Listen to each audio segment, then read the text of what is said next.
Welcome to PLUSone, the series where each month I look at the free games on PlayStation Plus and tell you if they're worth the download. After all, the games may be free, but your time is valuable.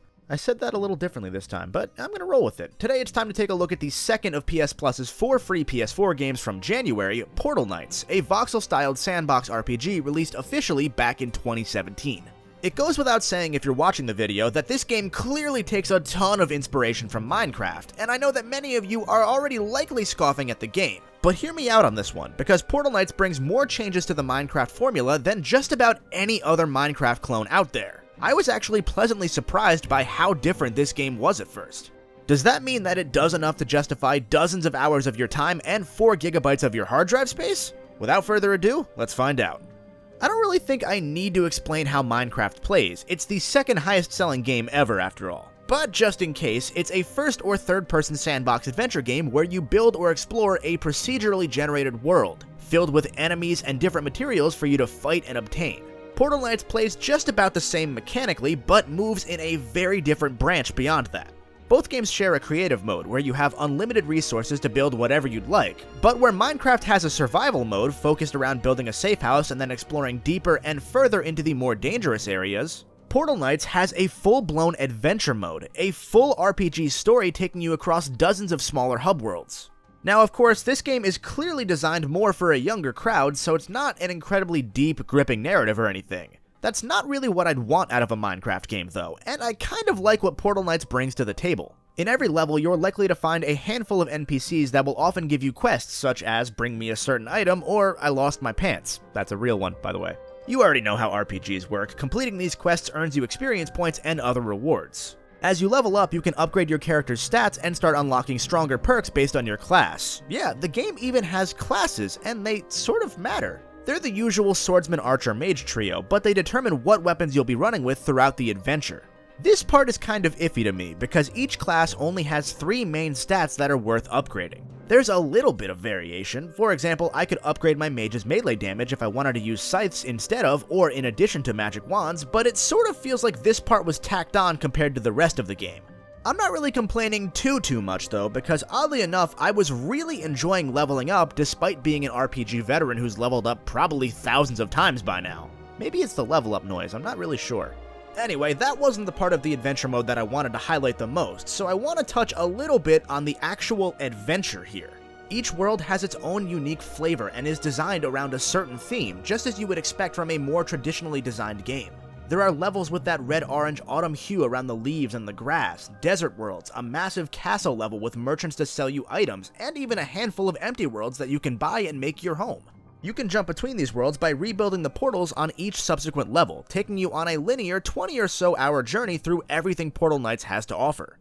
I have a slight feeling this gets annoying later on. When you start, there are only blue portals, but I can see different portal block colors in my crafting menu, and I just have a feeling that enemies may not consistently drop the right color of shard down the road. Enemies are always placed in relatively similar areas, but obviously what they drop and where they are exactly can differ, so that would mean a lot of pointless grinding if my hunch is correct.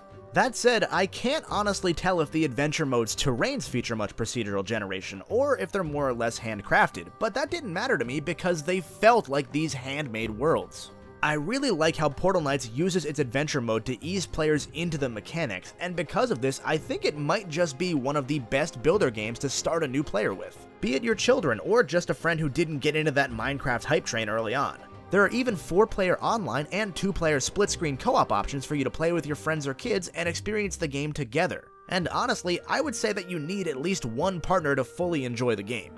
I have a few other issues that I briefly want to touch on with this game too, mainly with the combat and the camera. While the game plays in both first and third person just like you'd expect from Minecraft, unlike pretty much every other Minecraft clone I've played, I cannot stand the first person mode here. I don't know exactly what it is, but it feels like your character's model is shorter here, or that your vision is more lined up with your character's height. Whatever it is, I stuck to third person, which is the game's preferred perspective for combat anyway. Combat locks you onto this Zelda-styled targeting system, where the camera locks onto a specific enemy. For the most part, this wasn't too bad, but sometimes the camera really went haywire on me, and it led to me taking damage or even dying.